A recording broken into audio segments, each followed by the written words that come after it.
Un día como hoy, un 2 de abril de 2005, murió el Papa Juan Pablo II, el Papa polaco. ¿Sabes cuál es su legado? ¿Por qué es tan importante para la historia del siglo XX? Vamos a verlo. Empezamos.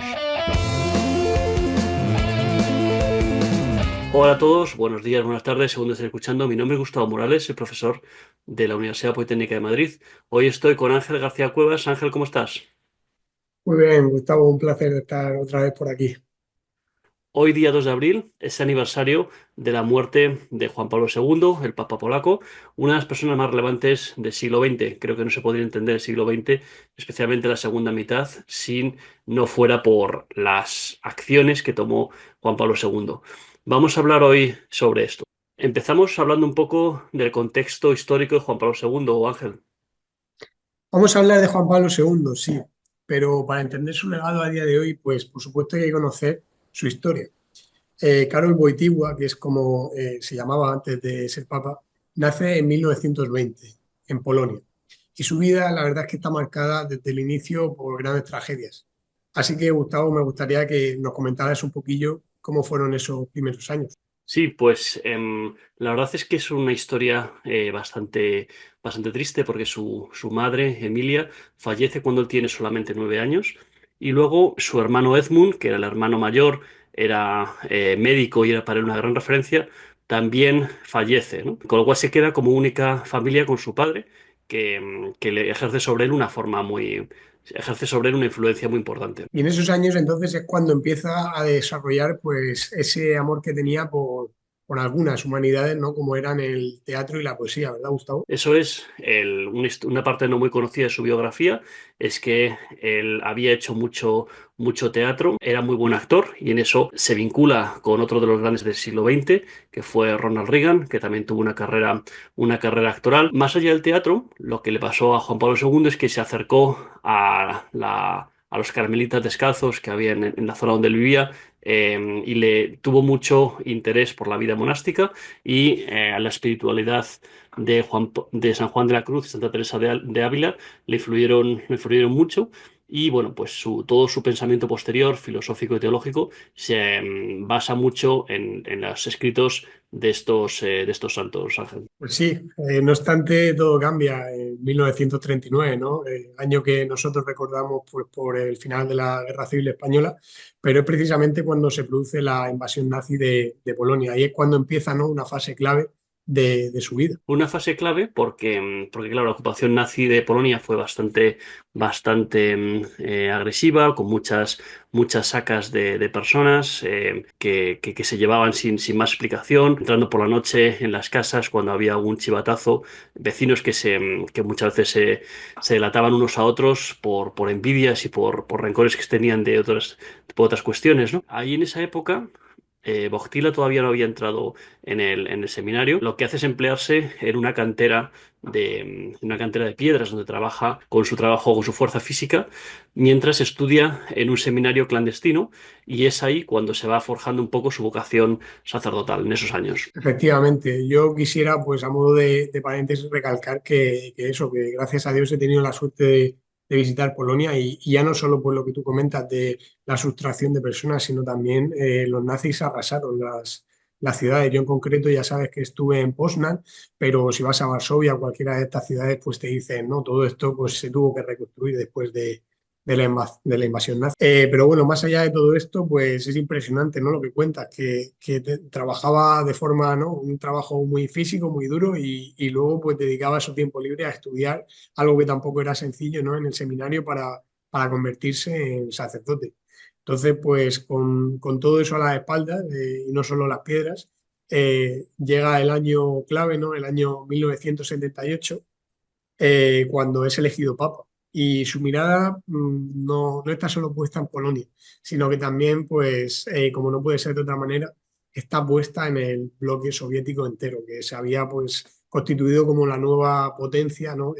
Dominante en la Europa de aquel tiempo, tomando un poco el testigo de la Alemania nazi. Sí, aquí hemos hecho un salto grande en su biografía, ¿no? Para no hacer mucho hincapié en esos momentos iniciales en los que él va ascendiendo por la jerarquía eclesiástica en Polonia y que él va ya le invitan a algunos concilios y tiene una posición destacada, ¿no? Se va haciendo una persona relevante dentro de la Iglesia Católica. Pero para saltar directamente al momento en el cual es elegido papa, en 1978, y ahí él empieza una labor de lucha un poco soterrada contra el comunismo, ¿no? Y una de las primeras cuestiones que él siempre intenta trasladar es no tengas miedo, ¿no? Y esto del no tengas miedo es una cuestión que de alguna forma empieza a calar en la sociedad polaca, hasta el punto que en el año 1980 ya hay unas huelgas de trabajadores que están lideradas por Lech Walesa, el líder de un sindicato que se llama Solidaridad, que curiosamente, en contraste con los sindicatos españoles, que son de un corte más bien comunista, pues esto era un sindicato de corte anticomunista, ¿no? Y que de alguna forma viene a poner en evidencia que el régimen soviético está un poco en crisis, ¿no? Cuando los trabajadores eh, hacen la revolución o se rebelan contra un régimen que en teoría lo que hace es proteger a los trabajadores, es cuando empieza a evidenciarse que no todo va tan bien como nos intentan contar, ¿no? Por supuesto, por poner otro paréntesis ahora aquí, las uniones sindicales no tienen por qué ser algo de ideología comunista, ni muchísimo menos, o socialista, pero o sea, realmente el liberalismo, ¿no? También eh, puede estar en consonancia, ¿no? Depende de en qué contexto surja y luego también pues, cómo se haga o cómo funcione. En el caso, como tú dices, de Solidarności, que es como se dice en Polonia para no confundirnos, ¿no? Con el sindicato este que montó Vox aquí en España, pues era así, por supuesto, porque luchaban precisamente contra el régimen soviético.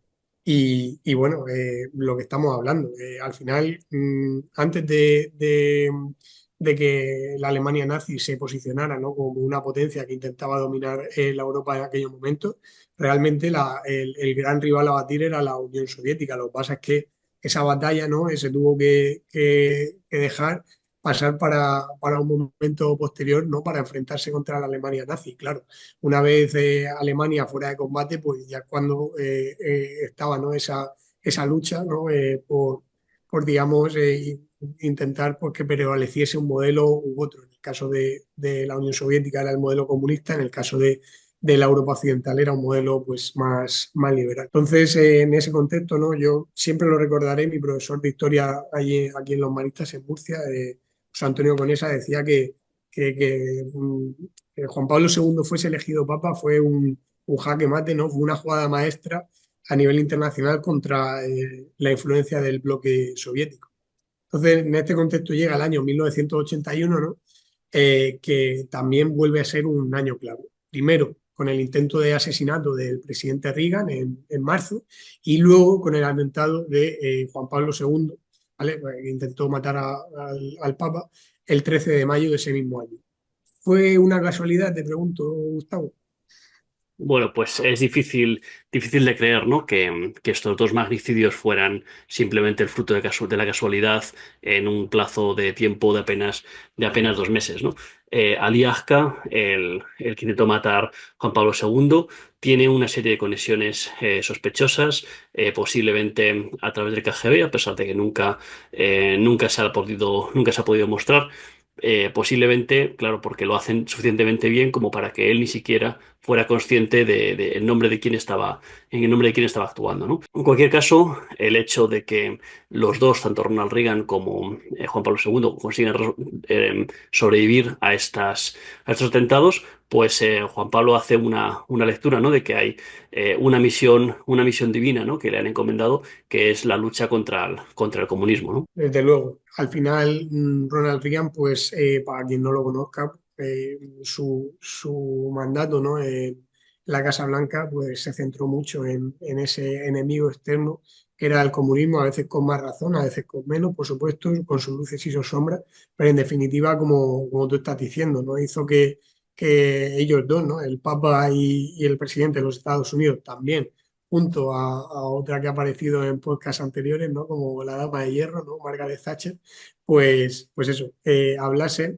de lo que, entre comillas, ¿no? Se puede decir, pues trascender al comunismo. Sí, hay que decir, si a alguien le interesa esta visión de la historia del siglo XX, pues puede leer ese libro que se llama el Papa, la Primera Ministra o el Presidente, la Primera Ministra y el Papa, o algo así. No sabemos el orden, pero Sí, algo así. no sabemos exactamente el orden, pero bueno, hemos tratado aquí en el canal y dejamos por aquí también el link por si alguien quiere leerlo, pues un libro muy recomendable, ¿no? Entonces, la cuestión ahí es que tanto Reagan como Juan Pablo II, que estaban muy en contacto, ¿no? A través de varios de los ayudantes de Reagan, toman la determinación de que se debe destruir el comunismo desde dentro, sin necesidad de iniciar una guerra, una nueva guerra, sino socavándolo desde dentro por vías políticas, ¿no? Juan Pablo II fue yo entiendo al menos que es tiene un papel clave en esa caída del comunismo y en la disolución de la de Repúblicas Soviéticas, la URSS. Y bueno, ya por hacer un apunte también, pues hay que tener presente, ¿no? Pues esa triple alianza, si metemos de nuevo a Margaret Thatcher de por medio, pues fue una triple alianza un poco ecuménica, ¿no? Ahora que está tan de moda con el Papa Francisco el ecumenismo, pues obviamente es tres personas de tradición cristiana, pero de cristianismos distintos, ¿no? El Papa pues siendo católico, Margaret Thatcher anglicana y bueno, Ronald Reagan pues protestante de cualquiera, no lo sé exactamente, pero de alguna de las variantes que se ven a menudo en Estados Unidos. Quería hablar ahora, Ángel, sobre los aportes teológicos de Juan Pablo II, ¿no? Ya hemos hablado un poco de su impacto político e histórico, pero su legado teológico también es muy importante. Fue papa durante un periodo prolongado. Además, es que su pensamiento teológico empieza a notarse incluso antes de ser papa, con la encíclica Humane Vitae. ¿Qué me puedes decir sobre esto? Sí, aunque realmente pues no es suya, él digamos en la redacción tuvo un papel bastante fundamental. Es una encíclica bastante polémica, ¿de acuerdo? Se reafirma la doctrina tradicional de la Iglesia sobre la anticoncepción, lo cual, pues a día de hoy a mucha gente le resulta pues bastante anticuado, pero realmente es que los que, vamos, al menos intentamos ser rigurosos, ¿no? Con nuestra religión católica, pues o sea, nosotros no entendemos, ¿no? Lo que es la opinión pública como un medio de revelación. Entonces, pues en ese sentido, la doctrina católica está fijada y no te puede salir de ahí, si no sería un catolicismo, ¿no? A la cárcel. Entonces, Juan Pablo II la defiende porque ve en la sexualidad un aspecto, ¿no? Y esto lo tenemos que ver también todos los católicos, pues, vinculado a la dignidad humana y a la entrega total en el matrimonio. Y a esto pues hay que añadirle pues, que, por supuesto, si Dios quiere, pues tendrá sus frutos, ¿no? En la procreación. Juan Pablo había sido, durante su época en Polonia, una persona muy cercana en general a todas las juventudes, una persona muy activa, también no solo en el teatro, que ya hemos hablado, sino también haciendo deporte y le gustaba organizar muchas actividades con jóvenes y como de senderismo o de salir a kayak o cosas así. Y en esas, pues a él le gustaba mucho intentar explicar su visión, ¿no? De la religión y bueno, pues él, una vez que llega a ser papa, pues escribe 14 encíclicas. Tres de ellas se consideran sociales, que son Laborem Exercens del 81, Solicitudo Rei Socialis del 87 y Centesimus Annus del 91. Te quería preguntar por estas tres, no tenemos tiempo aquí para hablar de las 14, pero te quería preguntar sobre estas tres encíclicas que tienen una componente más social, ¿cuál es su mensaje clave? Sí, quizás son las tres, pues así más relevantes a día de hoy, pues tanto para el mundo católico como para el mundo secular bueno, las personas de otras ramas del cristianismo. Antes de entrar en ella un poquito, pues eso, has mencionado que a él le gustaba mucho pues hacer excursiones con los jóvenes y en concreto senderismo.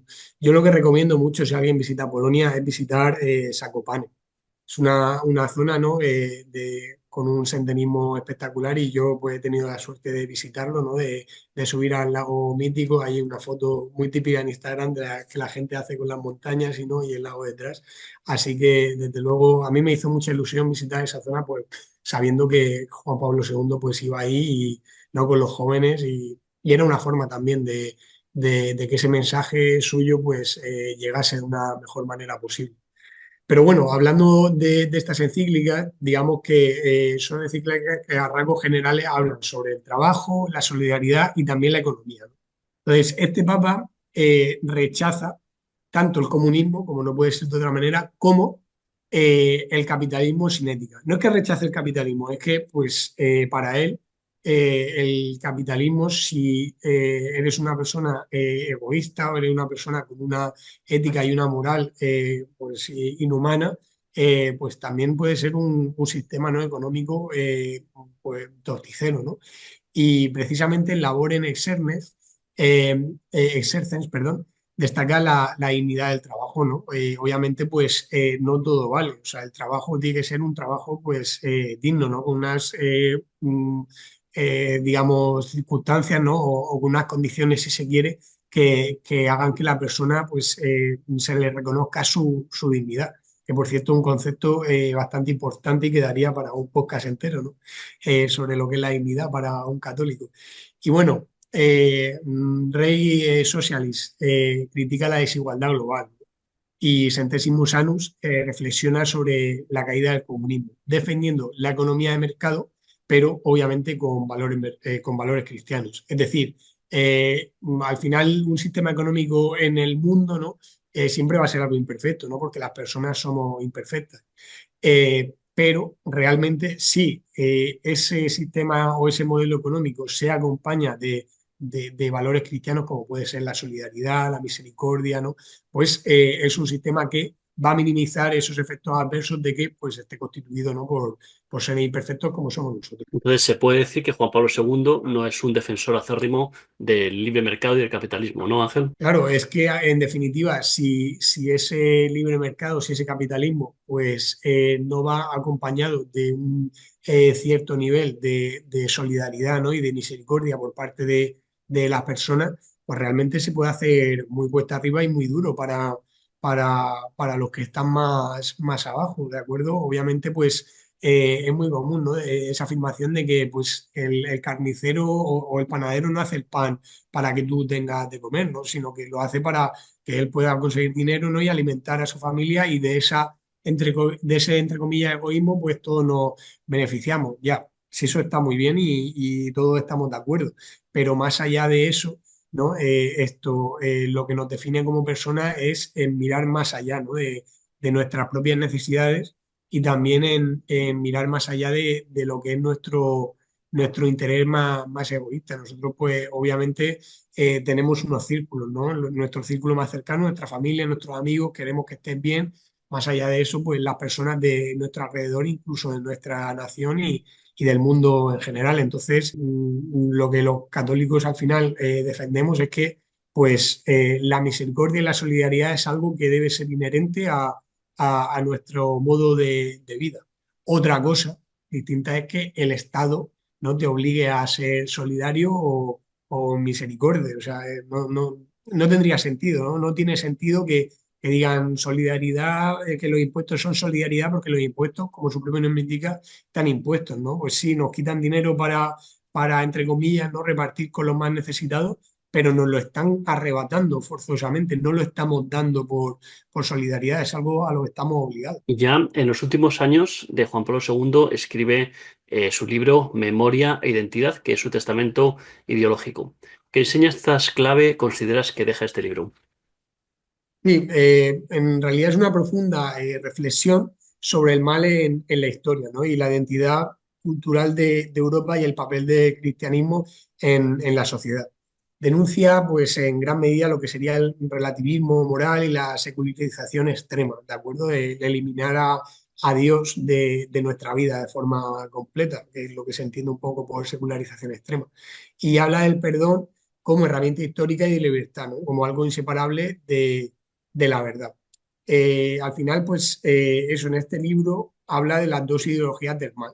el nazismo y el comunismo, que realmente yo añadiría que son dos caras un poquito de la misma moneda, ¿no? El comunismo pues viene, pues eso, ¿no? De la vertiente socialista, ¿no? De la ideología que se fueron desarrollando durante el siglo XX y bueno, en la Italia de Mussolini, ¿no? Ese socialismo se recoge, ¿no? Y se le da ese componente nacional y nace lo que se conoce por el nacionalsocialismo, ¿no? Bueno, que luego, entre comillas, perfeccionó Hitler, ¿no? En su Alemania nazi. Pero en definitiva, es de lo que habla, ¿no? De que son las dos ideologías del mal, ¿no? Que han asolado Europa durante muchísimos años y que pues, realmente como europeos nuestro deber, ¿no? Es ensalzar nuestra identidad cultural más allá de este tipo de ideologías, ¿no? Y de promover, pues lo que es nuestra herencia, ¿no? Nuestra herencia cristiana. Y bueno, a quien yo barriendo para casa diría, allá que eso, católica, ¿no? Que católico, pues deriva, ¿no? De universal. Y nada, básicamente rechazar todo tipo de ideología o de pensamientos que vayan en línea con lo que se promovía pues tanto en la Alemania nazi como en la Unión Soviética. Pues, en definitiva, Juan Pablo II nos deja en este libro un mensaje clave, ¿no? Que es que sin Dios es difícil que el mundo pueda encontrar el rumbo adecuado, ¿no? Exactamente. Realmente la propia vida de Juan Pablo II está llena de pruebas y desafíos y es testimonio puro de esa convicción. Yo, la verdad que a mí me resulta pues admirable, ¿no? Todas aquellas personas pues, que viven más allá de la fe, de la religión, que entre comillas, al final Dios siempre está, ¿no? Pero, o al menos eso pienso yo. Pero hay gente, pues al final Dios nos ha hecho libres o como diría esto el profesor Huerta de Soto, ¿no? Dios, aparte de ser omnipotente, omnipresente, ¿no? Es tremendamente generoso y encima es libertario, ¿no? Nos hace completamente libres incluso para darle la espalda, cosa que a mí me parece admirable. Que luego en la sociedad de hoy en día, pues muchas veces también se sustituye, ¿no? Es muy común y no es por ir al chiste fácil que, yo qué sé, yo con gente de mi edad, ¿no? Que ya voy a cumplir 30 palos este año, decir, pues eso, que soy católico, que voy a misa, que incluso aparte de ir a misa, pues un día más a la semana voy a la iglesia a rezar y tal. Claro, se echan las manos a la cabeza y dicen, madre mía, qué loco, no sé qué, no sé cuánto. Pues claro, luego se ponen a hablar de horóscopos, de astrología, que digo yo, pero estamos perdiendo la cabeza completamente, o yo qué sé, o te hablan de la isla de las tentaciones, yo qué sé. Que ese tiempo que yo le puedo dedicar a estas cosas, pues se dedican a otras cosas que no sé, que yo pues las puedo respetar, pero las veo que son más vacías en contenido. Entonces, pues eso, él fue testimonio para todos los católicos, pero todos nosotros estamos sujetos a vivir también situaciones difíciles, quizás no tan difíciles como él, quizás no a todos nos van a pegar un tiro en un momento determinado, pero ni vamos a vivir una invasión, pero es verdad que la vida está llena de momentos difíciles y bueno, la fe y la religión ayudan muchísimo. Bueno, pues con esto terminamos recordando que Juan Pablo II fue una figura clave del siglo XX, tanto en la historia como en la teología, y que su vida y su pensamiento siguen siendo fundamentales para entender el mundo tal como es hoy en día, Ángel.